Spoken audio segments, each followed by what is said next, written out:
Bibliothèque de Derry, 1h15 du matin. Lorsque Ben Hanscom eut achevé l'histoire des billes d'argent, tous voulurent parler, mais Mike exigea qu'ils aillent prendre un peu de sommeil. « Vous avez assez encaissé pour la soirée, dit-il. » C'était lui cependant qui paraissait le plus épuisé, et Beverly se demandait s'il n'était pas malade. « Mais on n'en a pas terminé, objecta Eddie. Qu'est-ce qui est arrivé ensuite? Je ne me souviens toujours pas. »« Mike a raison, le coupa Bill. Soit nous en souviendrons, soit ça ne nous reviendra pas. Je crois que ça nous reviendra. Nous nous souviendrons de tout ce dont nous aurons besoin. De ce qui nous sera utile, peut-être, suggéra Richie. Retrouvons-nous demain, fit Mike, en acquiesçant, avant de regarder l'horloge. Ou plutôt un peu plus tard aujourd'hui, je veux dire. Ici? Demanda Beverly. Mike secoua lentement la tête. Je propose que nous nous retrouvions sur Kansas Street, à l'endroit où Bill cachait habituellement sa bicyclette. Nous descendrons dans les friches, autrement dit, murmura Eddie avec un frisson. Mike acquiesça de nouveau. Il y eut quelques instants de silence pendant lesquels ils se regardèrent les uns les autres, puis Bill se leva et tous en firent autant. « Je vous demande d'être particulièrement prudent pour le reste de la nuit, dit Mike. On a vu ça ici, et ça peut-être là où vous serez. Mais je me sens mieux après cette réunion. Il regarda Bill. « Je dirais que c'est toujours possible. Qu'en penses-tu, Bill ?» Bill acquiesça lentement. « Oui, je crois que nous pouvons toujours y arriver. Ça ne va pas l'ignorer aussi, et ça fera tout son possible pour piper les dés en sa faveur. »« Et que fait-on si ça nous tombe dessus ?» demanda Richie. « On se pince le nez, on ferme les yeux, on tourne 3 fois sur soi-même, et on ne pense qu'à des choses bien. Ou on lui souffle de la poudre de perlimpinpin à la figure. Ou bien on lui chante un vieux tube d'Elvis Presley. On fait quoi ?» Mike secoua la tête. « Si je pouvais te répondre, il n'y aurait plus de problème, n'est-ce pas ?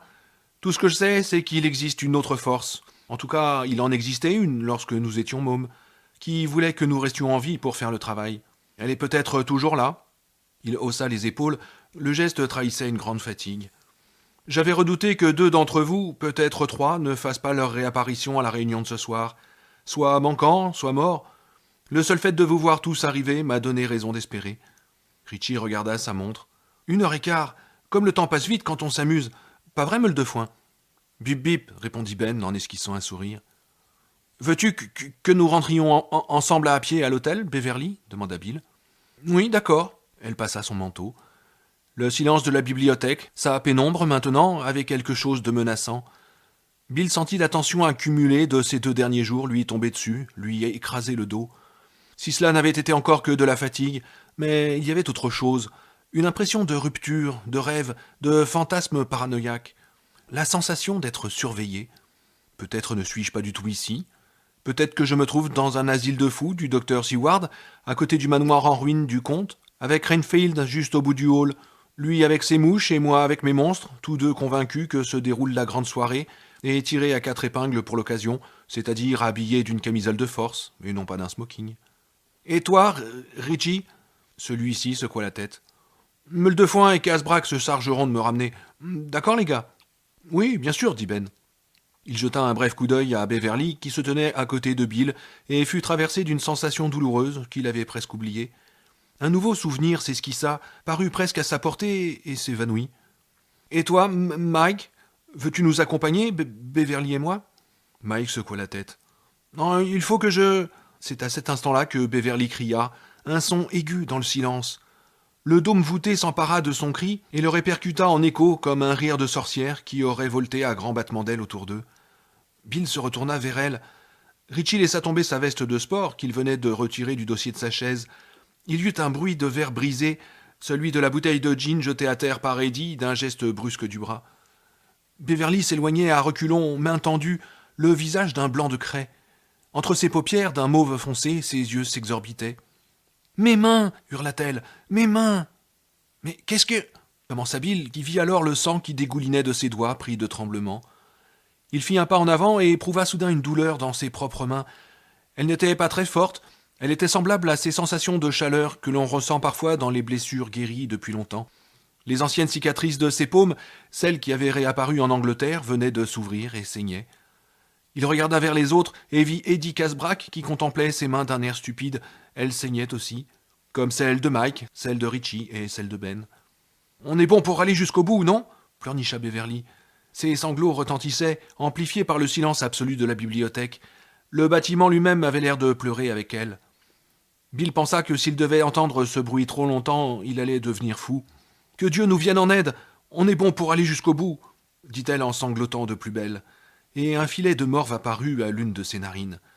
Elle l'essuya du dos de l'une de ses mains tremblantes et du sang en tomba sur le sol. « Vite !» s'écria Bill en saisissant la main d'Eddie. « Qu'est-ce que... Allez, vite !» Il tendit son autre main que Beverly prit avec une brève hésitation. Elle pleurait toujours. « Ah oui, dit Mike. Il avait l'air sonné, comme drogué, presque. Oui, c'est bien ça, non? Ça recommence, hein, Bill? Ça repart de zéro. Oui, je crois. » Mike prit la main d'Eddie et Richie celle de Beverly. Pendant un instant, Ben ne fit que les regarder, puis, agissant comme en rêve, il leva ses mains ensanglantées et vint se placer entre Mike et Richie et saisit leurs mains libres. Le cercle se referma. « Ah, Chud! C'est le rituel de Chud, et la tortue ne peut pas nous aider. » Bill voulut crier, mais aucun son ne sortit de sa gorge. Il vit la tête d'Eddie se renverser, les tendons et les veines de son cou se gonfler. Les hanches de Bev se cambrèrent violemment par 2 fois, comme si elle était prise d'un orgasme aussi bref et aigu qu'une détonation de pistolet. La bouche de Mike s'agita de manière étrange, paraissant rire et grimacer en même temps. Dans le silence de la bibliothèque, des portes s'ouvrirent et se refermèrent bruyamment, avec un grondement roulant comme des boules de bowling. Dans la salle des périodiques, une tornade sans vent dispersa les journaux, tandis que dans le bureau de Carole Danner, la machine à écrire se mettait à ronronner et à écrire toute seule. Les chemises de l'archi, les chemises de l'archiduchesse, les chemises de l'archiduchesse sont-elles sèches? La sphère de la machine se paralysa.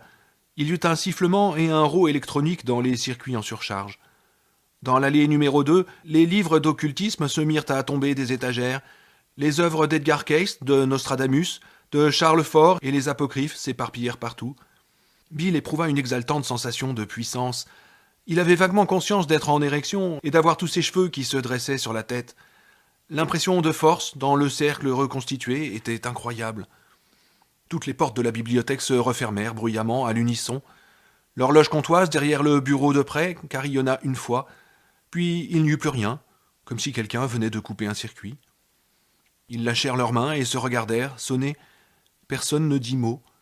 Tandis que refluait l'impression de puissance, le sentiment du destin funeste qui était le leur s'empara de Bill de manière insidieuse. Il regarda les visages blêmes et tendus de ses amis, puis ses mains. Elles étaient barbouillées de sang, mais les entailles pratiquées à l'aide d'un éclat de bouteille de Coca-Cola en août 58 par Stan Uris s'étaient refermées, et il n'en restait plus que 2 lignes claires, tordues comme des brins de ficelle défaits. Il pensa... C'était la dernière fois où nous nous sommes trouvés tous les 7 ensemble, le jour où Stan nous a fait ses entailles dans les friches. Stan n'est plus ici, il est mort, et c'est la dernière fois que nous nous retrouvons tous les 6 ensemble. Je le sais, je le sens. Beverly se pressait contre lui, tremblante. Bill passa un bras autour de ses épaules. Tous le regardèrent, les yeux agrandis et brillants dans la pénombre. La longue table autour de laquelle il s'était assis, jonchée de bouteilles, de verres et de cendriers débordant de mégots, était un îlot de lumière. « Ça suffit, » déclara Bill d'une voix enrouée. « On s'est assez amusé ce soir. On remet la grande soirée dansante à une autre fois. »« Je me souviens, » dit Beverly. Elle leva les yeux vers Bill. Ses joues pâles étaient mouillées. « Je me souviens de tout. Mon père, qui découvre que je fréquente votre bande. Comment j'ai couru. Bowers, Chris, Huggins. Ma fuite, le tunnel. Les oiseaux, ça, je me souviens de tout. »« Ouais, dit Richie, moi aussi. » Eddie acquiesça. « La station de pompage. » Et comment Eddie... Bon, rentrez maintenant, les interrompit Mike. Prenez du repos, il est tard. Accompagne-nous, Mike, dit Beverly. Non, il faut que je ferme, et j'ai quelques notes à prendre. Les minutes de la réunion, si vous voulez. Ce ne sera pas long. Partez devant. Ils se dirigèrent vers la sortie, sans beaucoup parler. Bill et Beverly ouvraient la marche, suivis de Richie, Ben et Eddie. Bill tint la porte pour Bev, qui murmura un remerciement. Comme elle s'avançait vers les marches de granit, Bill se fit la réflexion qu'elle paraissait jeune et vulnérable. Il avait tristement conscience d'être capable de retomber amoureux d'elle. Il essaya de penser à Audra, mais celle-ci paraissait bien loin. Elle devait dormir en ce moment dans leur maison de Fleet, à cette heure où le soleil se levait sur l'Angleterre et où le laitier commençait sa tournée. Les nuages avaient de nouveau envahi le ciel de Derry, et des nappes d'un brouillard bas roulaient en torsade dense le long des rues désertes de la ville. Un peu plus haut, la maison communale de Derry, étroite, haute, victorienne, semblait ruminer dans l'obscurité. Le bruit de leurs pas sonnait démesurément fort. La main de Beverly effleura la sienne, et Bill la prit avec gratitude. « Ça a commencé avant que nous soyons prêts, dit-elle. A-t-on jamais été réellement prêt? Toi, tu l'aurais été, grand Bill. » Il trouva brusquement le contact de sa main à la fois merveilleux et nécessaire. Il se demanda quel effet cela lui ferait de lui toucher les seins, pour la deuxième fois de sa vie, et soupçonna qu'il le saurait avant la fin de cette longue nuit. Il les trouverait plus pleins, plus mûrs, et sa main effleurerait une toison en se refermant sur son monde Vénus. Il pensa « Je t'aimais, Beverly, et je t'aime. Ben t'aimait, et il t'aime. Nous t'aimions tous, jadis, nous t'aimons tous encore. Il vaut mieux parce que ça ne fait que commencer, aucune issue de secours maintenant. » Il jeta un coup d'œil derrière lui et vit la bibliothèque à quelque distance.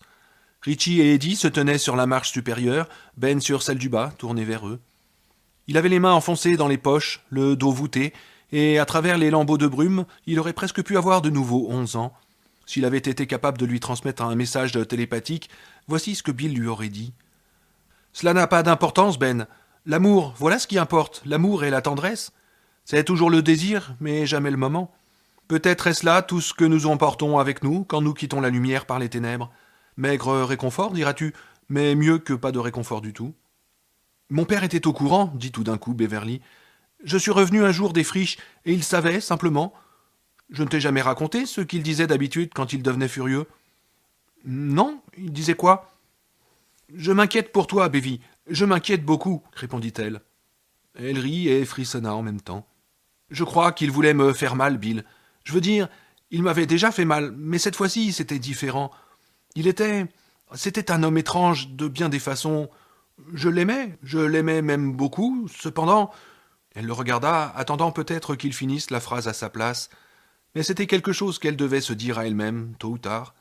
Mensonge et illusion étaient des boulets qu'il ne pouvait se permettre de traîner.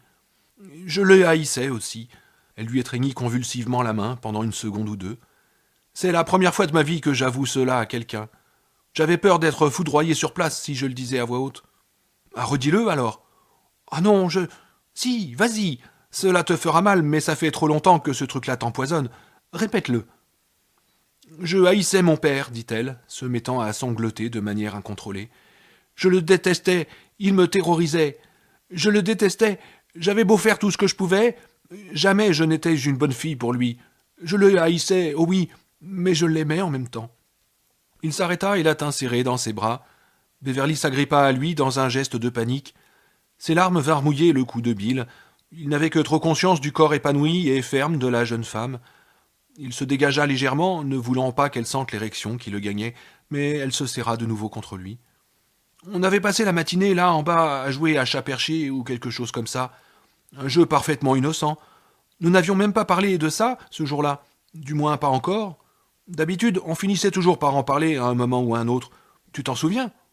Oh oui, à un moment ou un autre. Je m'en souviens. Et le ciel était à l'orage, il faisait chaud, reprit-elle. Je suis revenu à la maison vers 11h30. J'avais l'intention de manger un sandwich et de prendre une douche avant de retourner jouer. Mes parents travaillaient tous les deux, mais lui était là, à la maison. Main Street, 11h30. Et il la balança à travers la pièce avant qu'elle eût le temps de franchir le seuil. La surprise lui arracha un cri d'effroi, brutalement interrompu quand elle heurta, avec une violence qui l'étourdit, le mur en face. Elle s'effondra sur le canapé, jetant des regards affolés autour d'elle. La porte d'entrée se referma violemment, son père l'avait attendue derrière. « Je m'inquiète pour toi, Bévy. Parfois, je m'inquiète même beaucoup. Tu le sais pourtant, je te l'ai déjà dit et répété, non ? Mais, papa, qu'est-ce que... » Il se dirigea lentement vers elle, à travers le séjour, une expression songeuse, triste et chargée d'une terrible menace sur le visage. Elle aurait voulu ne pas avoir cette menace, mais elle y était bien, comme le reflet mat de la boue à la surface d'une eau tranquille. Il se mordillait pensivement la main droite à la hauteur d'une articulation. Il était encore en salopette, et quand elle baissa les yeux, elle vit que ses chaussures montantes laissaient des traces sur le tapis de sa mère.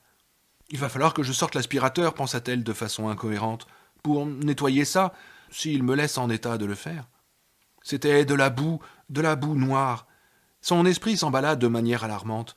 Elle était de nouveau dans les friches avec Bill, Richie et les autres.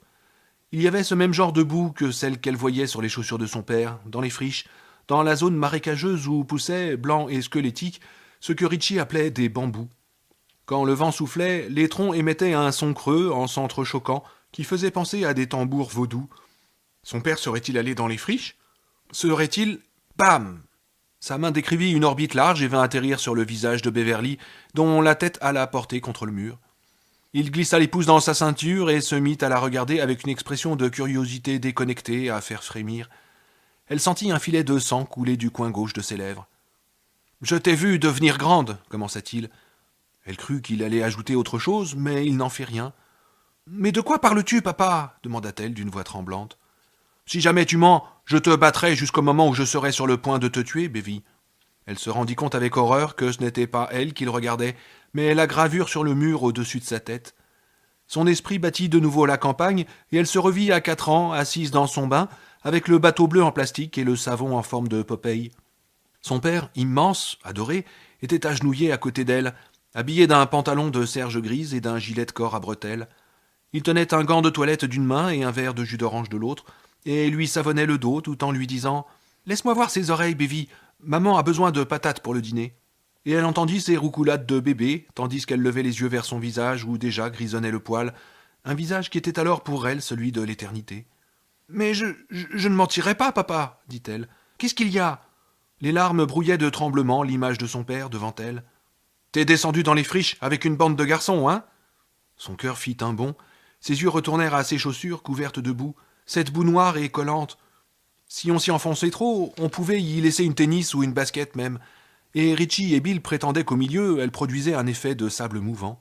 « Je vais y jouer quelque... » Bam! La main aux dures callosités s'abattit de nouveau violemment sur elle. Elle hurla de douleur et de peur. L'expression de son visage la terrifiait, comme la terrifiait cette façon qu'il avait de ne pas la regarder. Quelque chose allait de travers chez lui. Il ne faisait qu'empirer, et s'il avait réellement l'intention de la tuer, s'il... Oh, arrête ça, Beverly, c'est ton père, et les pères ne tuent pas leurs filles. S'il perdait tout contrôle... Et qu'est-ce que tu les as laissés te faire? Me faire? Mais qu'est-ce que... Elle n'avait aucune idée de ce qu'il voulait dire. Enlève ton pantalon. Sa confusion fut à son comble. Rien de ce qu'il disait ne semblait avoir de rapport. Essayer de le suivre la rendait malade, comme si elle avait le mal de mer presque. Mais qu'est-ce que... Pourquoi? Sa main se leva, elle se recroquevilla. Enlève-le, Bévy. Je veux voir si tu es intacte. Une nouvelle image lui traversa l'esprit, plus folle encore que les précédentes.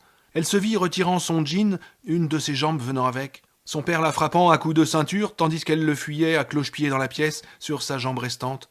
Et son père lui criant « Je le savais que tu n'étais pas intacte, je le savais !»« Mais, papa, je sais pas ce que... » Sa main retomba de nouveau, serrée en un point cette fois-ci. Elle s'enfonça dans son épaule avec une force furieuse. Elle hurla. Il la releva et pour la première fois la regarda directement dans les yeux. Ce qu'elle vit dans les siens la fit hurler de nouveau. Il n'y avait rien. Son père était parti. Et Beverly comprit soudain qu'elle était seule dans l'appartement avec ça. Seule avec ça, en cette matinée somnolente d'août. Elle n'éprouvait pas la puissante impression de force et de mal apparaissant sans voile qu'elle avait ressentie un peu plus d'une semaine auparavant dans la maison de Nelbot Street. L'humanité fondamentale de son père avait en quelque sorte dilué cette impression, mais ça était bel et bien présent et œuvrait par son intermédiaire. Il la jeta de côté. Elle heurta la table à café, trébucha dessus et alla s'étaler sur le plancher avec un cri. « C'est comme ça que ça se passe, songea-t-elle. Je le dirai à Bill pour qu'il comprenne. C'est partout dans Derry. Ça remplit simplement les endroits vides, c'est tout. » Elle roula sur elle-même. Son père se dirigeait vers elle. Elle se fit glisser sur le fond de son jean pour lui échapper, les cheveux dans les yeux. « Je sais que tu es allé en bas, on me l'a dit. Mais je ne l'ai pas cru. Je n'ai pas cru que ma petite Bévy irait traîner avec une bande de garçons. Et c'est pourtant ce que j'ai vu de mes yeux ce matin. Ma Bévy avec une bande de galopins, pas même 12 ans, et déjà à traîner avec les garçons. » Cette dernière remarque eut l'air de le lancer dans une nouvelle transe de rage qui fit trembler son corps décharné comme une décharge électrique. « Pas même 12 ans !» rugit-il en lui donnant un coup de pied qui la fit hurler. Ses mâchoires mâchaient ces mots et cette idée comme les mâchoires d'un chien affamé mâcheraient un morceau de viande. « Pas même 12 ans ! Pas même 12 ans ! Pas même 12 ans !» Nouveau coup de pied. Beverly s'éloigna frénétiquement. Il venait d'arriver dans la partie cuisine de l'appartement. Sa grosse chaussure de travail heurta le tiroir dans le bas de la cuisinière. Chaudrons et poêles, à l'intérieur, se mirent à ferrailler. Et n'essaie pas de m'échapper, Bévy. Ne va surtout pas faire ça, ou il va t'en cuire. Crois-moi, maintenant. Crois ton papa.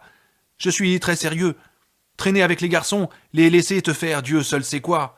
Pas même 12 ans. C'est très sérieux, par le Christ. Il l'empoigna par l'épaule et la remit brutalement sur ses pieds. Tu es une jolie fille. Il y a plein de types qui ne demandent qu'à s'occuper des jolies filles. Et plein de jolies filles qui ne demandent que ça, qu'on s'occupe d'elles. T'as été faire la pute avec ces garçons, hein, Bévy? Enfin, elle comprenait ce que ça lui avait mis dans la tête. Sauf qu'au fond d'elle-même, elle se doutait que cette idée n'était peut-être pas nouvelle pour lui, que ça n'avait probablement fait qu'utiliser les instruments à sa disposition, attendant d'être ramassés. « Mais non, papa! Non, papa !»« Je t'ai vu fumer, meugla-t-il. Cette fois-ci, il la frappa de la paume de la main, assez durement pour l'envoyer tanguer à reculons, comme une ivrogne, contre la table de la cuisine, sur laquelle elle s'étala, un élancement douloureux au rein. Salière et poivrier roulèrent au sol. Le poivrier explosa. Des fleurs noires s'épanouirent et disparurent devant ses yeux. Les bruits avaient quelque chose de trop creux. Elle vit son visage, ou plutôt une expression sur son visage. Il regardait sa poitrine. Elle se rendit soudain compte que sa blouse venait de s'ouvrir et qu'elle ne portait pas de soutien-gorge. Elle n'en possédait d'ailleurs encore qu'un seul pour le sport. Son esprit, une fois de plus, fit une plongée dans le passé, un passé récent. Elle était dans la maison de Nelbot Street lorsque Bill lui avait donné sa chemise. Elle avait eu conscience de la manière dont ses seins pointaient sous la fine étoffe de coton, mais leur bref coup d'œil occasionnel ne l'avait pas gênée. Il lui avait paru parfaitement naturel. Et il y avait eu dans le regard de Bill quelque chose de plus que naturel, une chaleur, un désir, peut-être un profond danger. Un sentiment de culpabilité venait maintenant se mêler à celui de terreur. Son père était-il aussi pervers que cela? N'était-ce pas elle qui se faisait... T'as été faire la pute avec ces garçons? Des idées? Des mauvaises idées? Des idées sur ce dont il parlait, quoi que ce fût? Mais ce n'est pas la même chose. Ce n'est pas la même chose que la façon... T'as été faire la pute, dont il me regarde maintenant. Pas la même. Elle fourra la blouse dans le pantalon. Bévy? Mais on faisait que jouer, papa, c'est tout. On jouait, on faisait rien de mal. Je t'ai vu fumer, répéta-t-il, s'approchant d'elle. Ses yeux se déplacèrent de sa poitrine à ses hanches étroites, qu'aucune courbe ne dessinait encore.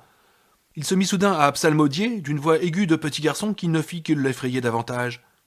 Une fille qui prend du chewing-gum fumera. Une fille qui fume boira. Une fille qui boit, tout le monde sait ce qu'elle finit par faire. Mais je n'ai rien fait, lui cria-t-elle de toutes ses forces, tandis que ses grosses mains s'abaissaient vers ses épaules. Mais il ne la pinça pas, ne lui fit pas mal. Ses mains étaient douces. Ce fut ce qui mit le comble à sa terreur. Beverly, reprit-il avec la logique folle de ceux qui sont en proie à une obsession absolue, je t'ai vu avec ces garçons. Peux-tu me dire ce qu'une fille fait avec des garçons dans ses buissons, si ce n'est pas ce qu'elle fait sur le dos? Laisse-moi tranquille, cria-t-elle. Une flambée de colère monta en elle d'un puits dont elle n'avait jamais soupçonné l'existence. Une flambée de colère comme une flamme bleu-jaune dans sa tête qui menaçait de carboniser ses pensées. Chaque fois il lui faisait peur, chaque fois il lui faisait honte, chaque fois il lui faisait mal. « Laisse-moi tranquille !»« On ne parle pas comme ça à son père, répliqua-t-il, l'air surpris. « Je n'ai pas fait ce que tu dis, jamais !»« Peut-être, peut-être pas. Je vais vérifier pour être sûr. Et je sais comment. Enlève ton jean. »« Non !» Les yeux d'Almarche s'agrandirent, laissant voir un cercle de cornets jaunâtres autour des iris d'un bleu profond. « Qu'est-ce que tu as dit ?»« J'ai dit non !» Peut-être vit-il dans son regard qu'elle ne baissait pas la colère qui y brûlait, la poussée éclatante de la rébellion. « Bévy !»« Et qui t'a dit que nous jouions en bas ? Un étranger ? C'était pas un homme habillé d'un costume orange et argenté ? Il ne portait pas des gants ? Est-ce qu'il n'avait pas l'air d'un clown, même si ce n'était pas un clown ? Et comment il s'appelait ? » « Bévy, est-ce que tu vas arrêter ?»« Non, c'est toi qui vas arrêter, rétorqua-t-elle. Il balança sa main, non pas ouverte cette fois, mais fermée en un point n'ayant qu'un but, cassé. Beverly l'esquiva. Le poing alla heurter le mur. Almarch poussa un cri, la lâcha et porta la main à la bouche. Elle recula à petits pas rapides. « Reviens ici !»« Non, tu veux me faire mal. Je t'aime, papa, mais je te déteste quand t'es comme ça. Il n'est plus question que tu le fasses. C'est ça qui te pousse à le faire. Mais tu lui as ouvert la porte. »« Je comprends rien à ce que tu me racontes. Mais tu ferais mieux de venir ici tout de suite. Je ne vais pas te le demander une fois de plus. »« Non !» répéta-t-elle, se mettant de nouveau à pleurer. « Ne m'oblige pas à venir te chercher, Bévy. Je te dis que tu le regretteras si tu fais ça. Viens ici. Dis-moi qui te l'a dit, et je viendrai. » Il bondit sur elle avec une telle agilité féline que, bien qu'elle eût soupçonné l'imminence de son geste, elle faillit se laisser prendre. Elle s'empara à tâtons de la poignée de la porte de la cuisine, l'ouvrit juste assez pour s'y couler et partit au triple galop le long du couloir vers la porte de l'entrée, courant comme dans un cauchemar de panique, comme elle courrait encore une fois devant Mrs. Kersh 27 ans plus tard. Derrière elle, son père s'écrasa sur la porte qu'il referma de son poids et fit craquer en son milieu. « Reviens ici tout de suite, Bévy !» rugit-il en l'ouvrant violemment et en se lançant à sa poursuite. Le loquet était mis sur la porte de devant, elle était arrivée par celle de derrière. D'une main tremblante, elle s'évertuait sur le loquet tandis qu'elle secouait inutilement la poignée de l'autre. Derrière, son père hurlait de nouveau. C'était un bruit. Enlève ce jean, petite pute. De bête. Elle finit par réussir à manœuvrer la serrure et la porte s'ouvrit. C'était un air brûlant qui montait et descendait dans sa gorge. Elle jeta un coup d'œil par-dessus son épaule et le vit juste derrière elle, tendant un bras vers elle, un sourire qui était une grimace sur le visage, ses dents jaunâtres, chevalines, s'ouvrant sur une bouche comme un piège à ours. Beverly bondit comme un éclair à travers la moustiquaire et sentit ses doigts qui glissaient sur le dos de sa blouse sans arriver à la gripper. Elle vola par-dessus les marches, perdit l'équilibre et alla s'étaler sur le trottoir de ciment en s'arrachant la peau aux deux genoux. « Reviens ici tout de suite, Bévy, ou, devant Dieu, je jure que tu seras fouetté jusqu'au sang !» Il descendit à son tour les marches et elle se releva précipitamment, des trous à chacune des jambes de son pantalon. « Enlève ton pantalon !» Du sang dégoulinait de ses rotules, ses terminaisons nerveuses chantant « En avant, soldat du Christ !» Elle regarda derrière elle et le vit lancer à sa poursuite. Lui, Almarche, concierge et gardien, homme grisonnant habillé d'une salopette kaki et d'une chemise kaki avec 2 poches à rabat, un trousseau de clés retenu par une chaîne à la ceinture, les cheveux au vent. Mais il était absent de son propre regard. N'était plus là l'être qui lui avait lavé le dos et donné des coups de poing à l'estomac, et avait fait l'un et l'autre parce qu'il s'inquiétait beaucoup pour elle. L'être qui avait une fois essayé de lui tresser les cheveux lorsqu'elle avait 7 ans, et qui avait tellement saboté le travail qu'il avait pouffé de rire avec elle en voyant les mèches partir dans tous les sens. L'être qui savait comment préparer un sabayon à la cannelle le dimanche, bien meilleur que tout ce que l'on pouvait trouver pour 25 cents chez le glacier de Derry. L'être père, l'incarnation masculine de sa vie, celui qui lui faisait parvenir des messages ambigus depuis son autre horizon sexuel. Aucun de ces êtres n'était maintenant dans son regard. Elle n'y lisait que le meurtre à l'état pur. Elle n'y découvrait que ça. Et elle courut pour fuir ça. Monsieur Pasquale, en train d'arroser son gazon, leva les yeux, surpris. Les garçons Zimmerman arrêtèrent de briquer la vieille Hudson Hornet qu'ils avaient achetée pour 25 $ et qu'ils lavaient tous les jours ou presque. L'un d'eux tenait un tuyau, l'autre un seau plein d'eau savonneuse, mais tous deux étaient bouche bée. Mrs. Denton regarda ce qui se passait depuis la fenêtre du premier, l'une des robes de ses 6 filles à la main, le panier de linge à repriser à côté d'elle sur le sol, la bouche pleine d'aiguilles. Le petit Lars Terraminius eut le réflexe de tirer sur la ficelle de sa petite voiture et de se réfugier sur la pelouse pelée de Bucky Pasquale. Il éclata en sanglots lorsqu'il vit Beverly, qui avait consacré toute une matinée ce printemps-là à lui montrer comment lasser ses baskets de façon à ce que le nœud ne se défasse pas, passer comme une flèche à côté de lui, hurlante, les yeux exorbités, suivi l'instant suivant de son père beuglant après elle. Et Lars, qui avait alors 3 ans et mourrait 12 ans plus tard dans un accident de moto, vit quelque chose d'effroyable et d'inhumain sur le visage de M. March, au point qu'il en eut des cauchemars pendant 3 semaines. Il voyait M. March se transformer en araignée sous ses vêtements. Beverly fonça. Elle avait parfaitement conscience que sa vie était peut-être en jeu. Si jamais son père la rattrapait maintenant, peu importait qu'ils fussent dans la rue. Il arrivait que les gens fissent des choses démentes à Derry, parfois. Elle n'avait pas besoin de lire les journaux ou de connaître l'histoire particulière de la ville pour le savoir. S'il l'attrapait, il l'étoufferait, l'abattrait, la bourrerait de coups de pied. Et quand ce serait terminé, quelqu'un viendrait le prendre et il se retrouverait dans une cellule, comme le beau-père d'Eddie Corcoran, hébété, ne comprenant rien. Elle courut vers le centre-ville, croisant de plus en plus de gens au fur et à mesure. Il les regardait, elle tout d'abord, puis son père, l'air surpris, parfois stupéfait, mais cela n'allait pas plus loin. Ils regardaient, oui, et retournaient à leurs affaires. L'air qui circulait dans ses poumons devenait maintenant plus lourd. Elle traversa le canal, ses pieds sonnant sur le trottoir de ciment, tandis qu'à sa droite, les voitures faisaient gronder les épaisses lattes de bois du pont. Sur sa gauche, elle apercevait le demi-cercle de pierre sous lequel s'engouffrait la rivière pour franchir le centre-ville. Elle coupa soudain Main Street sans se soucier des furieux coups d'avertisseur et des grincements de frein. Elle prenait sur sa droite parce que les friches étaient dans cette direction.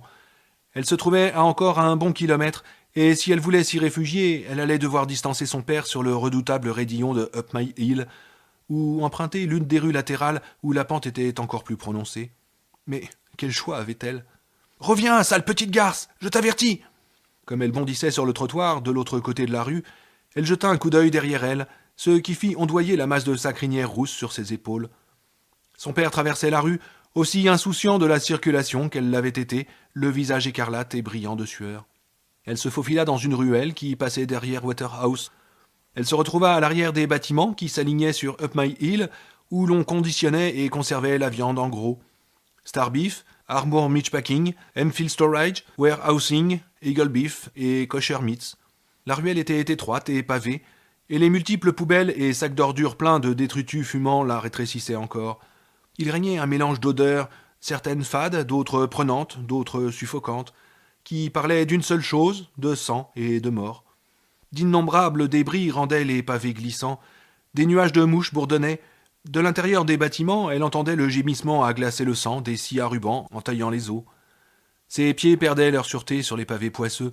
De la hanche, elle heurta une poubelle en tôle galvanisée, et des paquets de tripes enveloppés dans du papier journal en tombèrent comme des gigantesques fleurs charnues et exotiques. « Reviens tout de suite ici, Bévy, nom de Dieu. Ça suffit maintenant. Les choses seront encore pires pour toi si tu continues. » Deux hommes flemmardaient dans l'entrée de service de Kirchner Parking Works, mastiquant d'énormes sandwichs, la gamelle à la portée de la main. « T'es dans le sale drap, la môme, » dit l'un d'eux gentiment. « On dirait bien que ton paternel va te filer une trempe. » L'autre rit. Il gagnait du terrain. Elle entendait son pas pesant et sa respiration bruyante juste derrière elle maintenant. Jetant un coup d'œil sur sa droite, elle vit l'aile noire de son ombre portée sur la palissade qui courait de ce côté. Puis elle entendit son hurlement de fureur. Il venait de glisser et de tomber rudement sur les pavés. Il se remit aussitôt debout, ne rugissant plus d'imprécations, mais se contentant de pousser des cris de rage pour le plus grand plaisir des deux garçons bouchés qui riaient et se tapaient mutuellement dans le dos. La ruelle faisait un crochet à gauche, et Beverly dérapa et s'arrêta, manquant de tomber, une expression catastrophée sur le visage. Une benne à ordures était égarée à la sortie de la ruelle. Il n'y avait pas 30 centimètres d'espace de chaque côté. Le moteur tournait au ralenti. Par-dessous ce bruit, elle entendait le murmure d'une conversation, celle des éboueurs, aussi arrêtés pour la pause casse-croûte. On était à 2 ou 3 minutes de midi. L'horloge du tribunal n'allait pas tarder à sonner les 12 coups. Elle l'entendit qui se rapprochait de nouveau. Elle se jeta à terre et commença à ramper sous la benne, sur ses coudes, sur ses genoux déjà meurtris.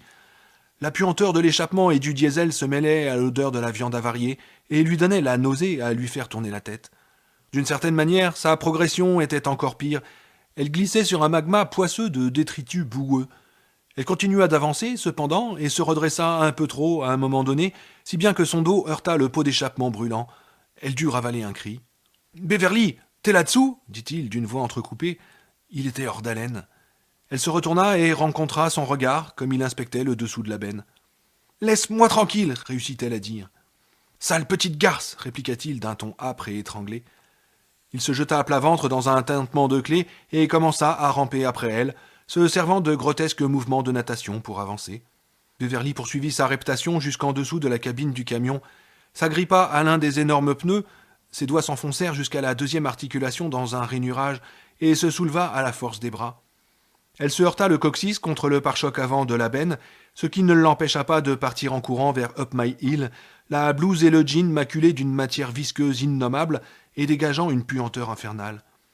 Elle jeta un coup d'œil en arrière et vit les mains et les bras couverts de taches de rousseur de son père dépasser d'en dessous de la cabine de la benne, comme les serres de ces monstres que l'on imagine enfants surgissant d'en dessous de son lit. Rapidement, sans prendre le temps de réfléchir, elle fonça entre le bâtiment de Feldman Storage et celui de l'annexe des frères Tracker. Ce passage couvert, trop étroit pour seulement mériter le nom de ruelle, débordait de caisses brisées, de mauvaises herbes, de tournesols même, et bien entendu de monceaux de détritus. Beverly plongea derrière une pile de cajots et se tapit, là. Quelques instants plus tard, elle vit en un éclair son père qui passait en courant devant l'entrée du passage et fonçait vers le haut de la colline. Elle se leva, se précipita vers l'autre issue du passage, fermée par un grillage. Elle l'escalada, passa par-dessus, redescendit de l'autre côté. Elle se trouvait maintenant sur le terrain du séminaire de théologie de Derry. Elle remonta en courant la pelouse au gazon soigneusement tondu et arriva à l'un des angles du bâtiment. À l'intérieur, quelqu'un jouait un morceau classique à l'orgue. Les notes semblaient se graver harmonieusement, avec calme, dans l'air paisible. Une autre haie séparait le séminaire de Kansas Street. Elle regarda au travers et ne tarda pas à repérer son père de l'autre côté de la rue, soufflant comme un phoque, de larges taches de transpiration assombrissant sa chemise sous les bras. Il scrutait les alentours, mains sur les hanches. Son trousseau de clés renvoyait des éclairs lumineux au soleil. Beverly l'observa, respirant fort elle aussi, le cœur battant la chamade dans sa poitrine. Elle mourait de soif, et la puanteur qui montait de ses vêtements lui soulevait l'estomac. Si j'étais un dessin de BD, songea-t-elle, on verrait monter de moi des petits traits ondulés. Son père traversa lentement la rue pour venir du côté du séminaire. Beverly s'arrêta de respirer. « Bon Dieu, je vous en prie, je ne peux plus courir, mon Dieu, aidez-moi, ne le laissez pas me trouver. » Almarch remonta lentement le trottoir et passa juste à la hauteur de sa fille accroupie de l'autre côté de la haie.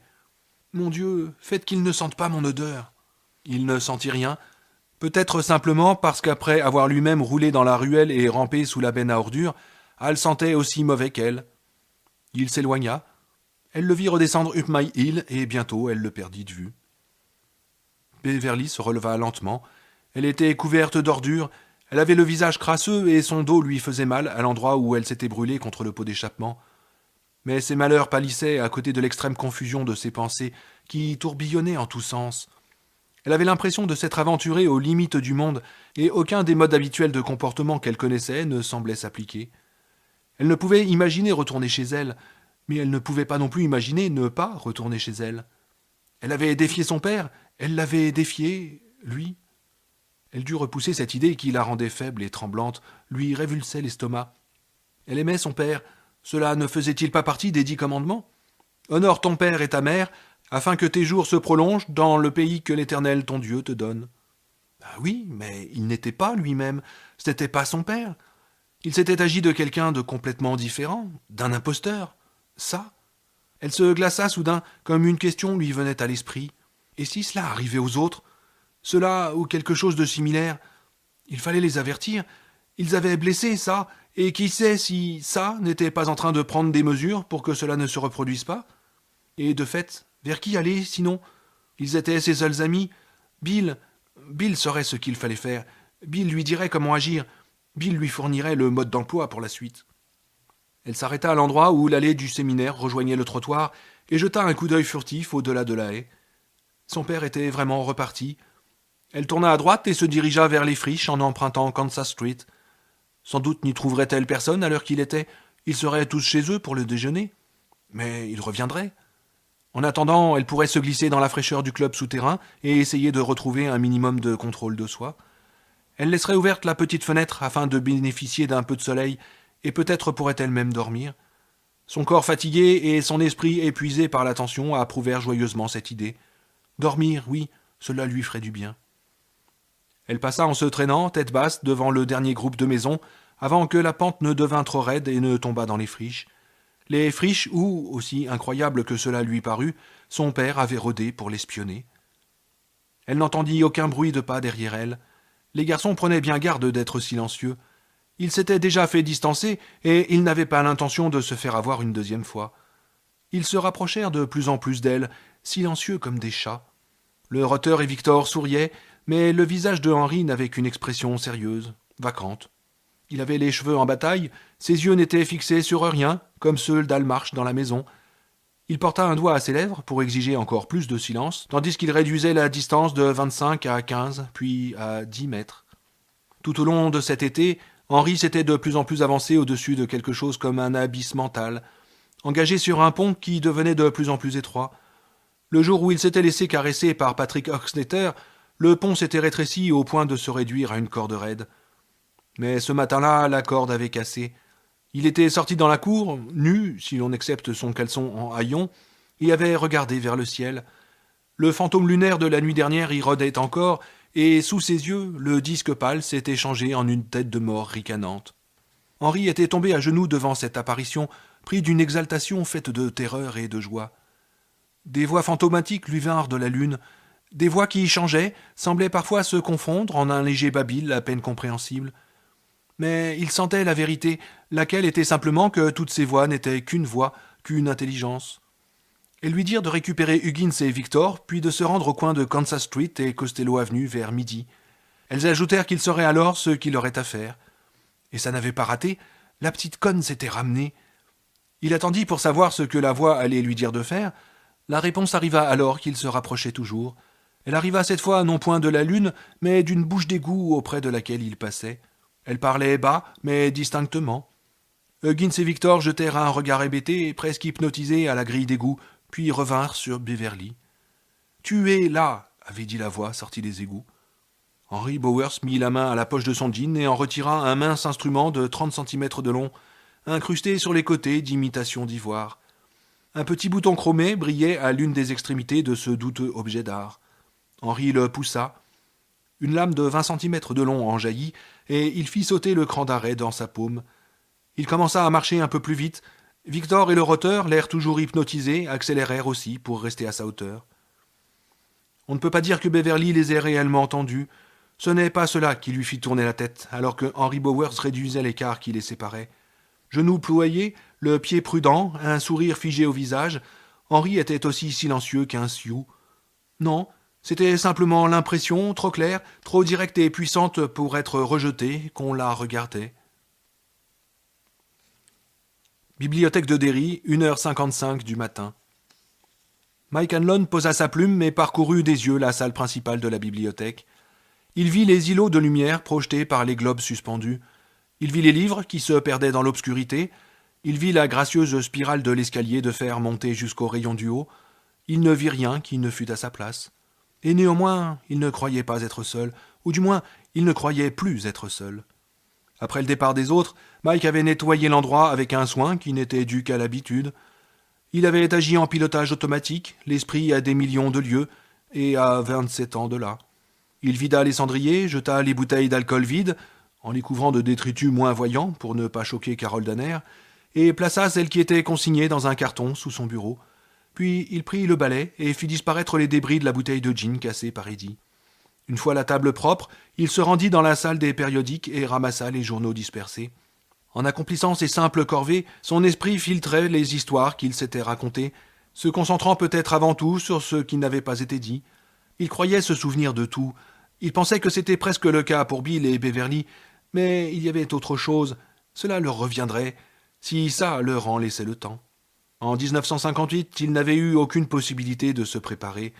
Ils avaient parlé interminablement, leur bavardage seulement interrompu par la bataille de cailloux et leur tentative héroïque en groupe au 29 d'Elbert Street, et en fin de compte n'avaient peut-être rien fait d'autre que cela, bavarder. Puis était arrivé le 14 août, jour où Henry et ses acolytes les avaient ni plus ni moins pourchassés jusque dans les égouts. J'aurais peut-être dû leur dire, songea-t-il, en remettant un dernier magazine en place. Mais quelque chose s'était fortement opposé à cette initiative. La voix de la tortue, supposait-il. Peut-être cela en faisait-il partie, tout comme le sentiment de circularité. Peut-être l'acte allait-il se rejouer, remis au goût du jour, comment savoir. Il avait soigneusement mis de côté des lampes torches et des casques de mineurs en prévision du lendemain. Il avait les plans du système des égouts et de drainage de Derry proprement enroulés et retenus par des élastiques dans le même placard. Mais quand ils étaient enfants, toute leur parlotte, tout leur plan à peine ébauché ou non, s'était traduit par un résultat nul. En fin de compte, ils s'étaient trouvés refoulés dans les égouts et poussés à la confrontation qui avait suivi. Qu'allait-il se passer? La même chose? Foi et puissance, en étaient-ils venus à croire, étaient interchangeables? L'ultime vérité serait-elle encore plus simple? Se pourrait-il qu'aucun acte de foi ne fût possible tant que l'on n'était pas brutalement poussé dans le vortex hurlant des choses, tel un nouveau-né parachutiste qui plongerait dans le vide au sortir du sein de sa mère? Une fois que l'on tombait, on était bien obligé de croire à la chute, non? Mike nettoya, rangea, classa, pensa, tandis qu'une autre partie de son cerveau espérait qu'il allait bientôt en terminer et se trouvait assez fatigué pour avoir envie de rentrer chez lui, prendre quelques heures de repos. Mais lorsque tout fut impeccable, il s'aperçut qu'il était encore parfaitement réveillé. Il se rendit donc dans le seul secteur qui fut barricadé de la bibliothèque, la réserve située derrière son bureau. Il déverrouilla la grille avec l'une des clés de son trousseau et y pénétra. Cette réserve, qui en principe pouvait résister à l'incendie lorsque l'on abaissait et fermait une porte comme une écoutille, contenait les livres de valeur de la bibliothèque, les premières éditions, les livres avec la signature d'écrivains morts depuis longtemps. Parmi ceux-ci, on trouvait un Moby Dick autographié par Melville et un Leaves of Grass de Walt Whitman. On y trouvait également les ouvrages historiques relatifs à la ville et les papiers personnels de quelques-uns des rares écrivains qui avaient vécu et œuvré à Derry. Mike espérait, si jamais cette histoire se finissait bien, que Bill lèguerait ses manuscrits à la bibliothèque de Derry. Empruntant la troisième rangée de la réserve, sous les ampoules protégées d'abat-jour de tôle, au milieu des odeurs familières d'humidité, de poussière et de papier vieillissant, il pensa « Quand je mourrai, je parie que je partirai en tenant une carte d'abonnement d'une main et le tampon en retard de l'autre. Bof, il y a sans doute pire que cela. » Il s'arrêta à mi-chemin le long de cette allée. Son carnet de notes au coin écorné, où se trouvaient consignés les événements de Derry et ses propres divagations, se camouflait entre deux ouvrages sur l'histoire de la ville et de la région. Poussé tout au fond de l'étagère, il restait pratiquement invisible et n'avait guère de chance d'être découvert par hasard. Mike le prit et retourna s'installer à la table de la réunion, après avoir fermé les lumières dans la réserve et en avoir verrouillé la porte. Il parcourut les pages déjà écrites, songeant à ce que ce témoignage pouvait avoir d'étrange et de discutable. En partie histoire, en partie scandale, en partie journal, en partie confession. Sa dernière intervention remontait au 6 avril. Il va falloir attaquer bientôt un nouveau carnet, se dit-il, en feuilletant les quelques pages blanches qui restaient. Un instant, il évoqua, amusé, le premier jet d'Autant en emporte le vent, rédigé par Margaret Mitchell sur toute une pile de cahiers d'écoliers. Puis il dévissa son stylo et écrivit 31 mai, 2 lignes en dessous de sa dernière note. Il fit une pause, laissant son regard errer dans la bibliothèque déserte, avant de se mettre à consigner tout ce qui était arrivé depuis les 3 derniers jours, en commençant par son appel téléphonique à Stan Uris. Il écrivit calmement pendant un quart d'heure, puis il commença à perdre de sa concentration. Sa plume resta de plus en plus suspendue en l'air. L'image de la tête coupée de Stan dans le frigidaire l'assaillait. La tête ensanglantée de Stan, la bouche ouverte et bourrée de plumes, tombant du réfrigérateur et roulant vers lui sur le sol. Il la repoussa avec effort et se remit à écrire. 5 minutes plus tard, il sursauta et regarda autour de lui, convaincu qu'il allait voir la tête rouler sur le sol carrelé en rouge et noir, les yeux aussi vitreux et avides que ceux d'une tête empaillée de cerf. Il n'y avait rien, pas de tête, aucun bruit, sinon les battements étouffés de son propre cœur. « Faut que tu te reprennes, Mickey. C'est nerveux ton truc, c'est tout, rien d'autre. » Effort inutile. Les mots lui échappaient, les idées le narguaient, hors de portée. Quelque chose pesait de plus en plus sur sa nuque, l'impression d'être observé. Il posa son stylo et se leva. « Il y a quelqu'un ici ?» lança-t-il. L'écho de sa voix se répercuta sous la rotonde, et il sursauta une nouvelle fois. Il se passa la langue sur les lèvres et recommença. « Bill ? Ben ?» Mike eut soudain très envie de se retrouver chez lui. Il n'avait qu'à simplement emporter le carnet. Il tendit la main et entendit le glissement presque imperceptible d'un pas. Il leva de nouveau les yeux. Des flaques de lumière entourées de lagons de pénombre, allant s'épaississant. Rien d'autre. En tout cas, rien d'autre qu'il pût voir. Il attendit, le cœur battant. Le bruit de pas se reproduisit, et cette fois-ci, il le localisa. Il provenait du passage tout en vitre qui reliait la bibliothèque des adultes à celle des enfants. Là, quelqu'un, ou quelque chose. Se déplaçant sans précipitation, Mike se rendit jusqu'au comptoir de sortie des livres. La porte à double battant qui donnait sur le passage était maintenant ouverte par des cales en bois, et il en voyait donc une partie.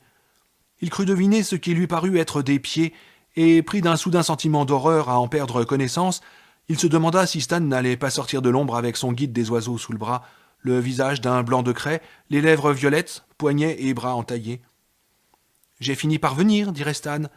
Cela m'a pris un certain temps, parce qu'il a fallu que je sorte de mon trou dans la terre, mais je suis finalement venu. » Il y eut un autre pas, et Mike fut sûr de voir des chaussures et le bas déchiré d'un pantalon de toile. Des fils d'un bleu délavé pendaient sur les chevilles nues, et dans l'obscurité, à plus d'1,80 m au-dessus de ses pieds, il distinguait 2 yeux qui luisaient.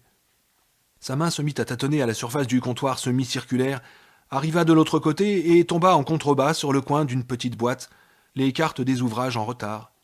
Puis sur une autre boîte, bout de papier, ruban adhésif. Ses doigts arrivèrent sur quelque chose en métal qu'ils saisirent, un coupe-papier avec les mots « Jésus sauvé » écrit sur le manche. Un objet fragile, offert par l'église baptiste dans le cadre d'une campagne de collecte de fonds. Cela faisait 15 ans que Mike ne mettait plus les pieds à l'église, mais sa mère avait été baptiste et il leur avait envoyé $5, plus qu'il ne pouvait se permettre. Il avait envisagé de jeter le coupe-papier qui était finalement resté au milieu du désordre qui régnait de son côté du comptoir. Le côté de Carole était toujours d'une netteté impeccable, jusqu'à maintenant. Il l'empoigna fermement, scrutant l'obscurité du passage. Il y eut un autre pas, puis un autre. Le pantalon en haillons était maintenant visible jusqu'aux genoux. Il devinait la silhouette de celui à qui il appartenait, grande, massive, les épaules voûtées, une impression de cheveux hirsutes, une tête simiesque. « Qui êtes-vous » La silhouette s'était immobilisée et le contemplait. Bien qu'il fût toujours effrayé, Mike avait chassé l'idée paralysante qu'il pût s'agir de Stan Uris, sorti de sa tombe et rappelé à la vie par les cicatrices de ses paumes, sous l'effet de quelque horrible magnétisme ayant fait de lui un zombie, comme dans un film d'épouvante de Hammer. Qui que ce fût, il ne s'agissait pas de Stan Uris, qui n'avait jamais dépassé le mètre 70. La silhouette fit un autre pas. Maintenant, la lumière du globe le plus proche de la porte éclairait la taille du jean, que ne serrait aucune ceinture. Soudain, Mike sut qui était là. Même avant que la silhouette eût prononcé un mot, il le savait. « Salut, négro. Alors, on lance plus de cailloux aux gens ? Tu veux savoir qui a empoisonné ton putain de clébard ?» Nouveau pas en avant. La lumière tomba sur le visage de Henry Bowers. Il était devenu gras et flasque. Sa peau présentait une nuance malsaine de suif. Ses bajoues tombantes étaient recouvertes d'un chaume court, avec autant de blanc que de noir. Des plis onduleux, 3, creusaient son front au-dessus de sourcils broussailleux. D'autres plis encadraient la bouche aux lèvres épaisses. Au milieu de leur sac de chair affaissée, les yeux étaient petits et méchants, injectés de sang, ne reflétant aucune pensée. C'était le visage d'un homme vieilli avant l'âge, un homme de 39 ans, allant directement sur ses 73. Mais c'était également le visage d'un gamin de 12 ans. Les vêtements de Henry étaient encore maculés de vert, celui des buissons parmi lesquels il s'était dissimulé toute la journée. « Alors, on dit plus bonjour, négro » demanda Henry. « Bonjour, Henry. » Il vint vaguement à l'esprit de Mike que cela faisait 2 jours qu'il n'avait pas écouté les informations à la radio, ni même lu les journaux, ce qui était pourtant un rituel chez lui. Trop de choses s'étaient passées, trop occupé, trop bête. Henry émergea complètement du corridor qui reliait les 2 bibliothèques et s'immobilisa là, scrutant Mike de ses yeux porcins. Ses lèvres s'ouvrirent sur un sourire immonde, révélant des dents pourries. « Les voix, dit-il. Tu n'as jamais entendu de voix, négro ? De quelle voix parles-tu, Henry ? Mike mit les 2 mains derrière le dos, comme un écolier interrogé par son maître, et fit passer le coupe-papier de sa main gauche à sa main droite. La comptoise, un cadeau de Horst Müller fait en 1923, égrenait solennellement les secondes dans le doux lac de silence de la bibliothèque. « Des voix de la lune » répondit Henry en mettant une main dans sa poche. « Elles viennent de la lune ? Des tas de voix !» Il se tut, fronça légèrement les sourcils et secoua la tête. « Des tas, mais en réalité une seule. Ce sont ces voix. »« Et est-ce que tu as vu ça, Henry ?» demanda Mike. « Ouais, Frankenstein. Il a arraché la tête de Victor. T'aurais dû entendre ça.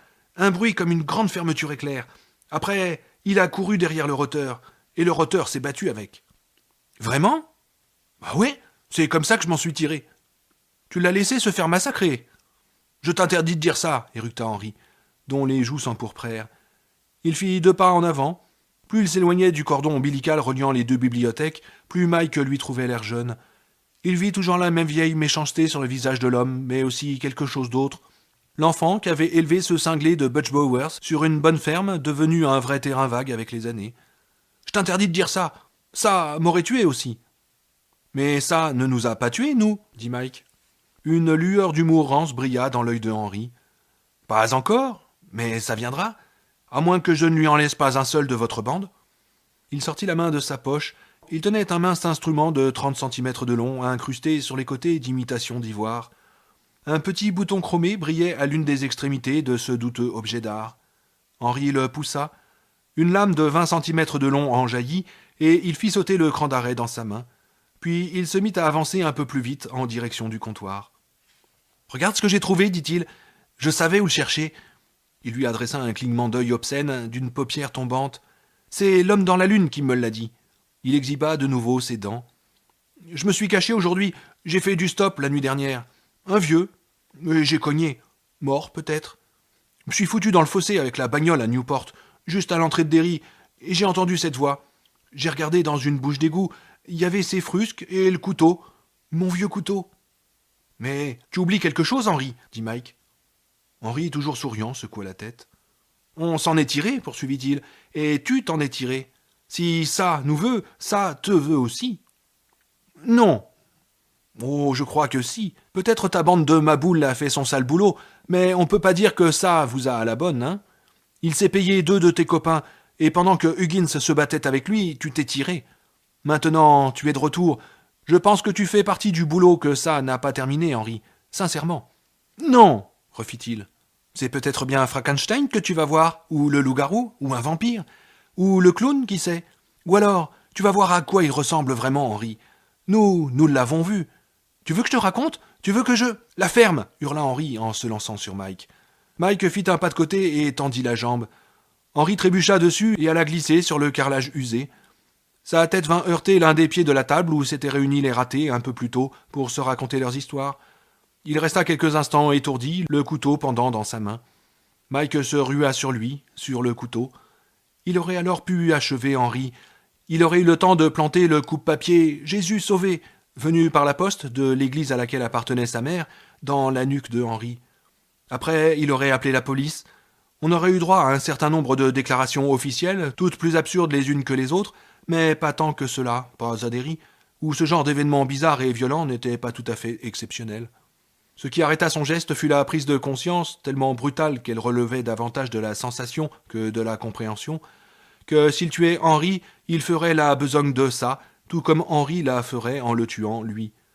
Puis il y avait quelque chose d'autre, cette expression différente qu'il avait entreaperçue sur le visage de Henry, cette expression fatiguée et terrifiée d'un enfant maltraité jeté sur une trajectoire infernale pour quelque objectif inconnu. Henry avait grandi dans le rayonnement contaminant de l'esprit de Butch Bowers. Il avait certainement appartenu à ça avant même d'en soupçonner l'existence. C'est pourquoi, au lieu de planter le coupe-papier dans la nuque vulnérable de Henry, il se laissa tomber à genoux et lui arracha le couteau à cran d'arrêt. L'arme se tordit dans sa main, de sa propre volonté, aurait-on dit, et ses doigts se refermèrent sur la lame. La douleur ne vint pas tout de suite, il n'y eut qu'un sang bien rouge coulant entre ses doigts jusqu'aux cicatrices de sa paume. Il tira, mais Henry roula sur lui-même et arracha le couteau à sa prise. À genoux, les 2 hommes se firent face, l'un saignant du nez, l'autre de la main. Henry secoua la tête et des gouttelettes de sang allèrent se perdre dans l'obscurité. « Dire qu'on vous croyait si brillant !» gronda Henry d'une voix rauque. « Rien qu'une bande de poules mouillées, oui. On vous aurait fichu la trempe dans un combat à la loyale. »« Pose ce couteau, Henry, » dit Mike d'un ton calme. « Je vais appeler la police. Ils vont venir te chercher et te ramèneront à Juniper Hill. Tu seras loin de Derry, mais tu seras en sécurité. » Henry voulut parler, mais n'y arriva pas. Il ne pouvait pas expliquer à ce foutu négro qu'il ne serait pas plus en sécurité à Juniper Hill qu'à Los Angeles ou à Tombouctou. Tôt ou tard, la lune se lèverait, blanche comme l'os, froide comme la neige, et les voix fantômes se mettraient à parler. Et la face de la lune se transformerait en son visage, le visage de ça, babillant, riant, donnant des ordres. Il avala une gorgée de sang poisseux. « Vous vous êtes jamais battu à la loyale. »« Hein? Et vous ?» demanda Mike. « Espèce de sale nègre, retourne donc sur ton arbre avec tes frangins les singes » rugit Henry en bondissant sur Mike. Celui-ci se pencha en arrière pour tenter d'éviter cette charge maladroite, mais il s'étala sur le dos. Henry heurta de nouveau la table, rebondit, fit demi-tour et saisit Mike au poignet gauche. Mike fit décrire un arc de cercle au coupe-papier qui vint s'enfoncer dans l'avant-bras de Henry profondément. Henry hurla, mais loin de relâcher sa prise, il le serra plus fort. Il se hissa vers Mike, les cheveux dans les yeux, le sang coulant de son nez brisé jusque dans sa bouche. Mike essaya de repousser Henry du pied, mais l'évadé de Juniper Hill se servit à son tour de son couteau, enfonçant les 20 centimètres de la lame dans la cuisse de Mike. Elle y pénétra sans effort, comme dans un pain de beurre tiède.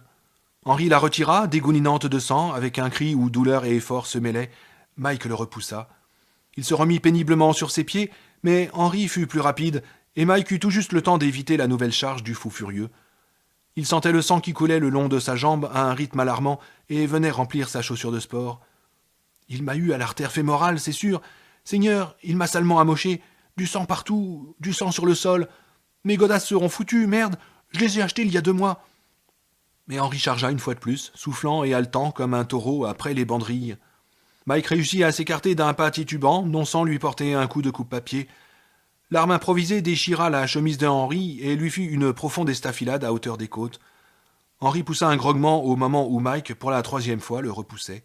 « Espèce de nègre aux doigts crasseux !» se mit à geindre Henry. « Regarde ce que tu as fait !»« Lâche ce couteau, Henry !» Il eut un petit rire venant de derrière eux. Henry regarda et poussa un cri d'horreur pure, portant les mains à ses joues comme une vieille fille offensée. Le regard de Mike se porta, affolé, vers le comptoir. Il y eut un bruit violent qui résonna sourdement, et la tête de Stan Uris en jaillit, juchée sur un ressort en tire-bouchon qui s'enfonçait dans son cou dégoulinant. Un fond de teint d'un blanc plâtreux lui faisait un teint livide, accentué par 2 taches rouges aux joues. 2 gros pompons orange fleurissaient dans les orbites à la place des yeux.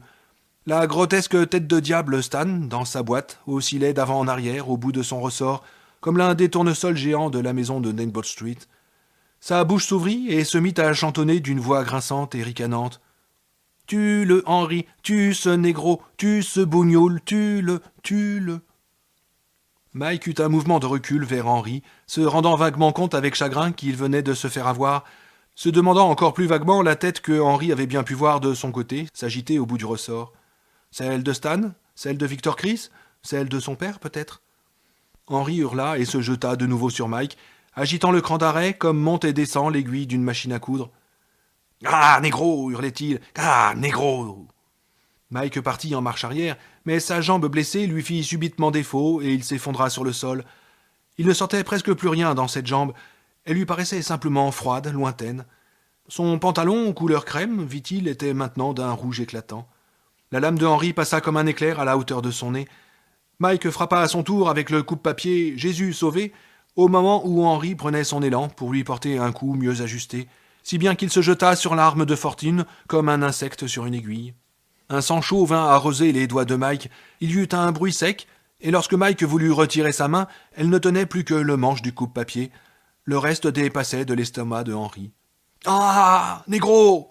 vociféra le démon en refermant la main sur le tronçon de métal. Du sang se mit à couler entre ses doigts. Il le regarda avec des yeux exorbités par l'incrédulité. Au bout de son ressort, qui oscillait et grinçait, la tête partit d'un rire criard. Mike, qui se sentait sur le point de s'évanouir, lui jeta un coup d'œil et vit que c'était maintenant celle de Huggins le roteur. Bouchon de champagne humain, coiffé d'une casquette de l'équipe de baseball des Yankees de New York, tournée à l'envers. Il poussa un grognement, mais le son eut quelque chose de lointain, comme un écho dans ses propres oreilles. Il se rendit compte qu'il était assis dans une mare de sang. « Si je ne pose pas un garrot sur ma jambe, je suis un homme mort. »« Ah, négro !» éructa Henri, tenant toujours son estomac dégoulinant de sang d'une main et le couteau à cran d'arrêt de l'autre. Il partit en titubant vers les portes de la bibliothèque. Il zigzaguait comme un ivrogne d'un bord à l'autre de l'allée et avança au milieu de la grande salle comme la bille d'un billard électrique. Il heurta un fauteuil et le renversa. Sa main tâtonnante fit basculer un présentoir à journaux. Il atteignit enfin les portes, écarta l'un des battants et plongea dans la nuit. Mike commençait à perdre conscience. Il s'acharnait sur la boucle de sa ceinture avec des doigts qu'il sentait à peine. Il réussit enfin à la défaire et à la dégager des passants. Puis il l'enroula autour de sa cuisse, juste en dessous de l'aine, et serra aussi fort qu'il put. La tenant d'une main, il entreprit de ramper jusqu'au comptoir, à l'endroit où était le téléphone. Il ne savait pas bien comment il l'atteindrait, mais pour l'instant son problème était seulement de parvenir jusqu'à sa hauteur. Le monde tanguait, se brouillait et se dissipait en vagues grises autour de lui. Il tira la langue et se la mordit sauvagement, douleur immédiate exquise. Les formes retrouvèrent leur acuité. Il se rendit compte qu'il tenait encore la poignée du coupe-papier et la jeta. Enfin, il arriva en dessous du comptoir, qui lui parut aussi haut que l'Everest. Mike glissa sa bonne jambe sous lui et poussa, s'aidant de sa main libre, à gripper au bord du bureau. Sa bouche s'étirait en une grimace tremblotante, ses yeux n'étaient plus que 2 fentes. Il finit par se redresser complètement. Il resta là, planté comme une cigogne, et tira le téléphone à lui. Retenu sur le côté par un adhésif, un rectangle de papier où figuraient 3 numéros, la police, les pompiers et l'hôpital. D'un doigt tremblant qui lui parut bouger à 10 kilomètres de lui, Mike composa celui de l'hôpital. 553 37 11. Il ferma les yeux au moment où la sonnerie commença. Pour les ouvrir brusquement en grand, lui répondait la voix de Gripsou le clown. « Salut négro !» s'exclama Gripsou avant d'éclater d'un hurlement de rire aussi aigu qu'un morceau de verre cassé dans l'oreille de Mike. « Comment ça va ? Je crois que t'es cuit, qu'est-ce que t'en penses ? Je crois bien que Henri a fait le boulot pour moi. Tu veux un ballon, Mickey ? Tu veux un ballon ? Comment ça va ? Salut mon vieux !» Les yeux de Mike se tournèrent vers l'horloge comtoise, l'horloge de Muller, et il ne fut pas surpris de voir qu'à la place du cadran, il y avait la tête de son père, ravagée par les effets du cancer. Tourné vers le haut, les yeux exorbités ne montraient que le blanc. Soudain, la tête tira la langue et l'horloge se mit à sonner. Mike lâcha prise, le bord du plateau lui échappa, Il oscilla un instant sur sa bonne jambe et s'écroula. Le combiné pendait devant lui au bout de son fil comme une amulette destinée à l'hypnotiser. Il avait de plus en plus de difficultés à maintenir la ceinture en place. « Salut le mec !» fit la voix éclatante de Gripsou dans l'appareil. « Ici le Martin Pêcheur qui te parle. Le roi des pêcheurs de Derry. Exactement, mon vieux. C'est la vérité. C'est pas ce que tu dirais, mon gars. »« S'il y a quelqu'un là derrière, croissa Mike, une voix réelle, derrière celle que j'entends, je vous en supplie, aidez-moi. Je m'appelle Michael Hanlon et je suis à la bibliothèque de Derry. Je perds mon sang très vite. Si vous êtes là, je ne peux pas vous entendre. Il ne m'est pas permis d'entendre votre voix. Mais si vous êtes là, je vous en supplie, dépêchez-vous. » Il s'allongea sur le côté et se recroquevilla jusqu'à ce qu'il fût en position fétale. Il enroula la ceinture de 2 tours à sa main droite et consacra toute son énergie à la maintenir en place, tandis que le monde s'estampait en nuages gris, cotonneux et ballonnés. « Salut le mec, comment ça va ?» s'égosilla Gripsou dans le combiné qui oscillait.